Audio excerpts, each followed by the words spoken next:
गोस्वामी जी की जन्मभूमि जो है सोरों क्षेत्र को भी माना है। अनेक प्रमाण मिलते हैं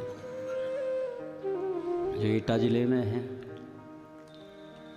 नेपाल में भी प्रमाण सुना जाता है, नैमिषारण्य के पास भी, और अयोध्या के समीप भी 12 कोस की दूरी पर वहाँ पर ऐसा प्रमाण है। 7.5 वर्ष की अवस्था में ही और नरहरि जी महाराज से ये दीक्षित हुए। जो वैष्णव के पंच संस्कार होते हैं वो सब कर लिए थे। 10 महीने श्री अयोध्या जी में जो हनुमानगढ़ी है वहाँ पर रह कर के जो पाणिनीय व्याकरण है, नव्य व्याकरण, उसका अध्ययन किया। और 14 वर्ष की उम्र में सद्गुरुदेव से इस रामचरितमानस को पढ़ा सुना और उसके अनंतर लिखते हैं।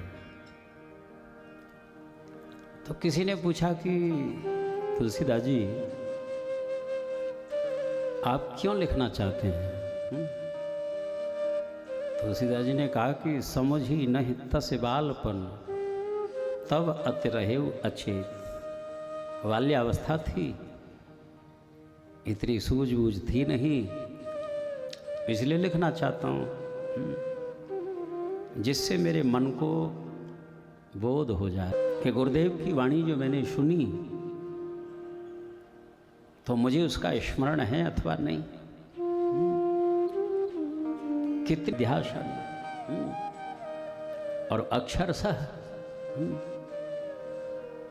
उसको आत्मसात करना चाहिए जीवन में।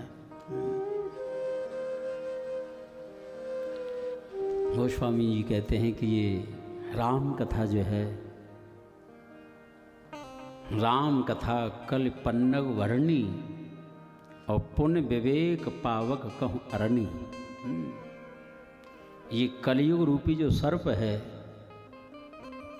इसके लिए भरणी के समान है। भरणी एक पक्षी होता है जो सांप को देख करके सिकुड़ करके बैठ जाता है, और सांप जो है चूहा समझ करके उसको भक्षण कर जाता है। इसके शरीर में कांटे होते हैं। जब सर्प के पेट में जाता है, शरीर को फुलाता है, और वो सांप जो है फट जाता है, मृत्यु को प्राप्त हो जाता है।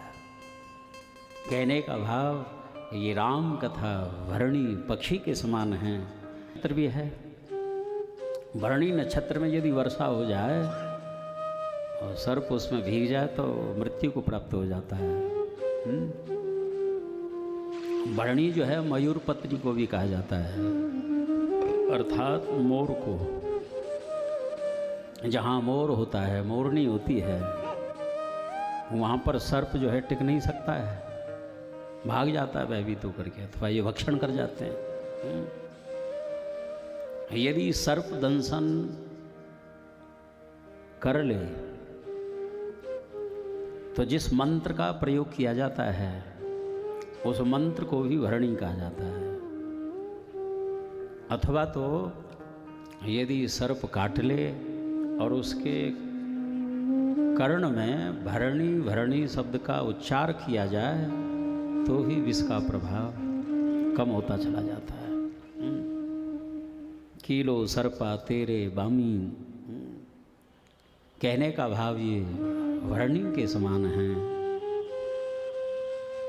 जितने भी बाह्य आंतरिक विघ्न हैं सबको समाप्त कर देती है। अनेकों प्रकार से उपमा दी है। नदी से भी गोस्वामी जी उपमा देते हैं। राम कथा मंदाकिनी चित्रकूट चित्रचार, तुलसी सुभग स्नेह वन सिय रघुवीर बिहार। ये राम कथा जो है मंदाकिनी है सजनों, नदी है, सुंदर सरित है, और ये विशुद्ध चित्त ही हमारो चित्रकूट है, क्योंकि ये मंदाकिनी चित्रकूट में ही बहती है ना।